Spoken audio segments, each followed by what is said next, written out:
the edges. He could not be more wrong. We have a proper plan to look at legislative reform, but frankly, tinkering at the edges would have been fantastic under them because actually their own track record is they did, frankly, nothing. Sod all in 14 years, and suddenly they've found their reforming instincts now that they're in opposition. It's this government that will take forward domestic as well as international reform. Does the Home Secretary... The Home Secretary's nuclear option, when Britain says take them back or lose your visas. Right then, before we dive into what might be the most explosive immigration policy announcement in recent memory, smash that subscribe button because UK Connors is your essential source for the political analysis that matters. Trust me, you won't want to miss what's coming next. Picture this scene. A brand new Home Secretary, barely 72 hours into the job, sitting across from Donald Trump's Homeland Security Chief and essentially laying down the law to the entire world. Take back your citizens, she says, or we'll cut off your visa pipeline. Shabana Mahmood isn't playing games, and frankly, neither is this Labour government when it comes to the small boats crisis that's been plaguing Britain's shores. Let's be brutally honest about where we stand. Over 30,000 migrants have crossed the Channel this year alone. 30,000. That's not just a number on a government spreadsheet. That's a record-breaking flood that's testing every assumption we've held about Britain's ability to control its own borders. And while previous governments have danced around the edges of this crisis with half measures and political theatre, Mahmood is wielding what might be the nuclear option of immigration policy. The audacity is quite something to behold. Here's a Home Secretary who's essentially telling entire nations that their diplomatic relationship with Britain hinges on their willingness to accept back their own citizens who've been denied asylum or committed crimes on British soil. It's hardball politics on an international scale, and it's happening under a Labour government that many assumed would take a softer approach to immigration enforcement. But here's where it gets particularly interesting. This isn't some random policy announcement thrown together in a panic. Mahmood has been coordinating with the Five Eyes Intelligence Alliance, that's Australia, Canada, New Zealand, and the United States, to create a unified front on migration enforcement. When she met with Kristi Noem, Trump's Homeland Security Secretary, they weren't just exchanging pleasantries over tea and biscuits. They were plotting coordinated strategy that could fundamentally reshape how Western nations handle migration flows. Think about the implications for a moment. If the Five Eyes nations move in lockstep on visa restrictions, we're talking about cutting off access to some of the world's most desirable destinations for travel, business, and education. That's economic leverage on a scale that most countries simply cannot ignore. A Nigerian businessman who can't get a visa to London, New York, or Toronto isn't just inconvenience. He's potentially cut off from global commerce. A Pakistani student denied entry to British universities isn't just missing an opportunity. Entire families' advancement plans crumble. The countries already in Britain's crosshairs tell their own story. Algeria, Serbia, Somalia, Georgia, Bangladesh, Nigeria, Iraq, Vietnam, Pakistan, India, and Albania. These aren't random selections. These are nations whose citizens make up significant portions of both legitimate migration and asylum claims that ultimately fail. Britain has return agreements with all of them, but evidently those agreements aren't worth the paper they are printed on if countries simply refuse to cooperate when push comes to shove. Reform UK, led by Nigel Farage, has been breathing down the government's neck with their promise to deport 600,000 people over 5 years. That's not just ambitious, it's politically explosive. And while Mahmood is quick to label her approach as distinctly Labour policy, the substance bears an uncomfortable resemblance to reform's harder line. The difference, she insists, is in the execution and the broader strategic thinking. But let's talk about the elephant in the room, the European Convention on Human Rights. Mahmood is dancing on razor's edge here, suggesting that Britain needs to lead efforts to reform the ECHR while simultaneously rejecting calls to withdraw from it entirely. It's a delicate balancing act that could either position Britain as a progressive reformer or leave it isolated between European partners who won't budge and domestic critics who want complete withdrawal. The timing couldn't be more politically charged. Kemi Badenoch's Conservative Party is reviewing the practicality of ECHR withdrawal ahead of their party conference, while Reform UK has made complete withdrawal a cornerstone of their immigration platform. Labour finds itself attempting to thread the needle between international cooperation and domestic pressure for results. What's particularly fascinating is how Mahmood frames Britain's role in this broader conversation. She's not positioning the UK as a reluctant participant in immigration discussions. She's casting Britain as a leader of a new international consensus on migration control. Other ECHR signatories, she claims, are looking to Britain to chart a path forward on balancing human rights obligations with border security imperatives. The practical implications are already taking shape. Military barracks are being prepared to house asylum seekers as the government moves away from expensive hotel accommodations that became a lightning rod for public criticism. Defense Secretary John Healey is working directly with the Home Office to identify suitable Ministry of Defense sites, signaling a militarization of immigration policy that would have been unthinkable just a few years ago.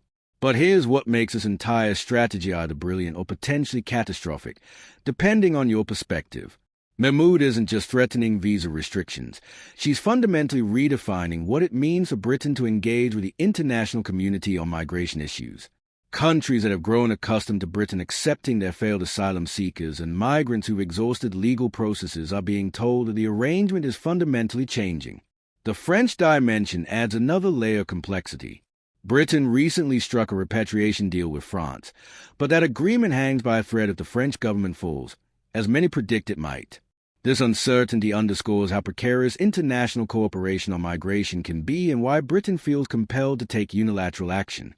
Chris Philp, the Conservative Shadow Home Secretary, has predictably criticized Labour for talking tough without action, but his critique rings somewhat hollow given that the previous Conservative government established similar powers that were never fully utilized.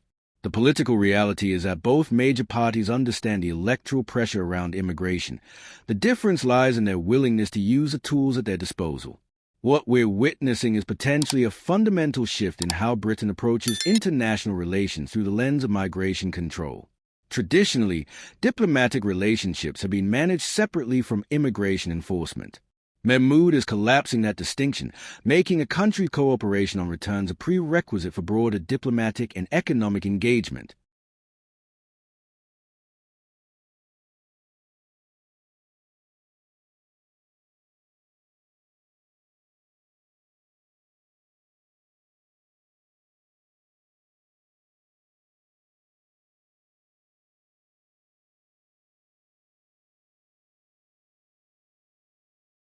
The summer riots that swept through Britain following migration-related tensions haven't been forgotten in these policy calculations.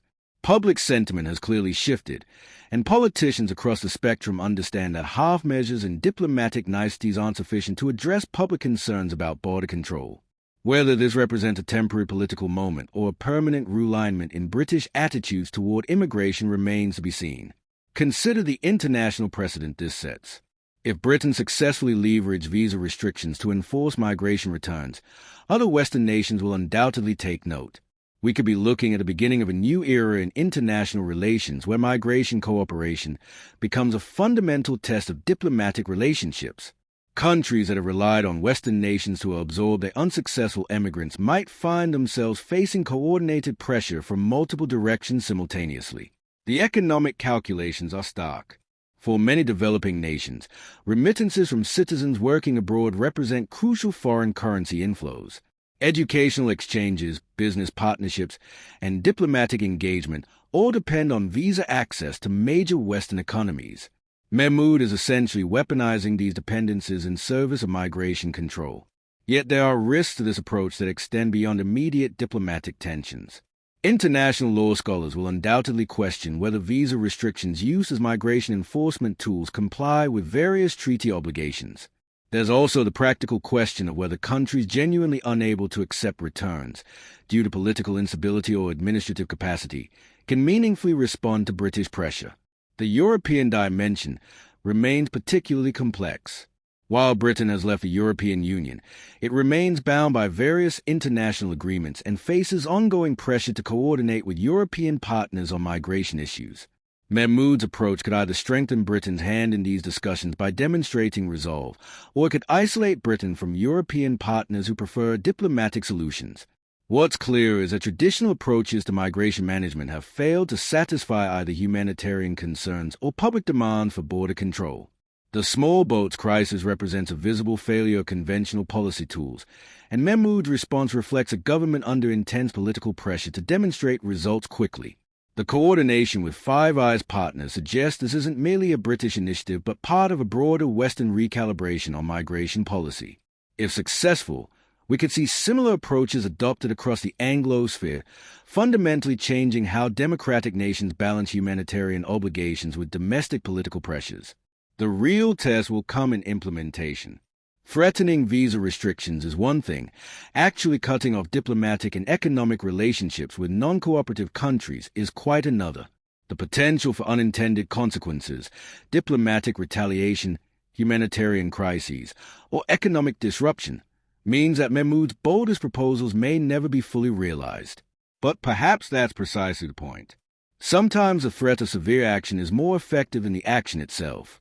By credibly signaling Britain's willingness to use its most powerful diplomatic and economic tools in service of migration control, Mahmoud may achieve compliance without ever having to follow through on her most dramatic threats. This is politics at its most calculated and potentially most effective.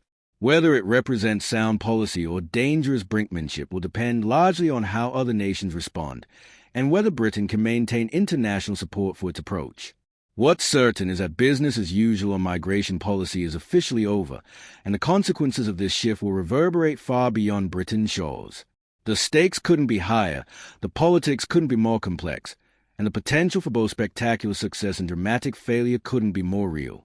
This is a new reality of immigration politics in Britain, and it's happening right now, under a Labour government that's proving it's willing to take risks that would have made even conservative politicians nervous. That's where we stand today. At a crossroads between diplomatic tradition and domestic political necessity, between humanitarian obligations and border control imperatives. Shabana Mahmoud has thrown down the gauntlet, and the world is watching to see who blinks first. Keep your eyes on UK corners because this story is far from over, and the next chapter promises to be even more explosive than what we've seen so far. Hit that subscribe button and bell icon because you won't want to miss what happens next in this high-stakes game of international